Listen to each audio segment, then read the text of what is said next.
నమస్తే, welcome to yo-yo TV. ఏపీలో రాజకీయాలు యమహాట్గా సాగుతున్నాయి. అసెంబ్లీ ఎన్నికలే టార్గెట్గా ప్రధాన పార్టీల నేతలు వ్యూహాత్మకంగా అడుగులు వేస్తున్నారు. కొన్ని చోట్ల ప్రత్యర్థిపై తలపడాల్సిన అధికార పార్టీ నేతలకు తమలో తమకే పడడం లేదు. సొంత పార్టీలతో నేతల్లోనే గ్రూపులు తయారవుతున్నాయి. తాజాగా శ్రీకాకుళం జిల్లా టెక్కలి అసెంబ్లీ నియోజకవర్గంలో ఇదే పరిస్థితి నెలకొంది. టెక్కలి నియోజకవర్గం రాజకీయంగా ప్రాధాన్యత ఉంది. టీడీపీ ఏపీ అధ్యక్షుడు అచ్చెన్నాయుడు ఇక్కడి నుంచే ప్రాతినిధ్యం వహిస్తున్నారు.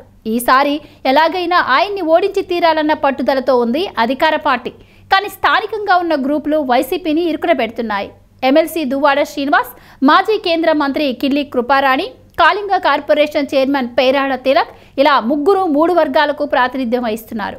పోటాపోటీగా గ్రూపులు మెయింటైన్ చేస్తూ ఆధిపత్య పోరు కొనసాగిస్తున్నారు. ఈ గ్రూప్ వారి మీద ఫోకస్ పెట్టిన వైసీపీ అగ్రనాయకత్వం విభేదాలు వీడాల్సిందేనని తేల్చి చెప్పేసింది. తాజాగా మూలాపేట పోర్టు శంకుస్థాపనకు వచ్చిన సీఎం జగన్ టెక్కలిలో తమ అభ్యర్థి దువ్వాడ శ్రీనివాస్ అంటూ సభలోనే ప్రకటించారు. శ్రీనుని మీ చేతుల్లో పెడుతున్నానని కూడా చెప్పేశారు. గందరగోళం ఉండకూడదని దువ్వాడ శ్రీను పేరును ముందుగానే ప్రకటిస్తున్నానని సీఎం జగన్ అన్నారు. ఇంతవరకు బాగానే ఉంది.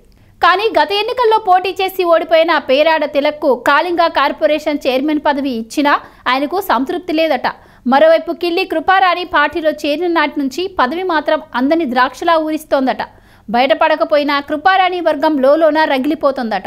తమ నాయకురాలిని వైసీపీ కరివేపాకులా చూస్తుందని ఆవేదనగా ఉన్నారట ఆమె అనుచరులు.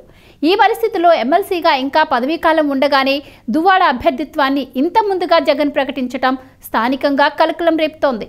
దువ్వాడ ముందు ఇప్పుడు అనేక సవాళ్లు కనిపిస్తున్నాయి. ముందు టెక్కలి వైసీపీలో ఉన్న 3 గ్రూపులను ఒకే తాటి మీదకు తీసుకురావాల్సిన అవసరం ఉంది. కిల్లి కృపారాణికి సముచిత స్థానం ఇప్పించి ఆమె వర్గంతో ఓకే అనిపించుకోవాల్సి ఉంది.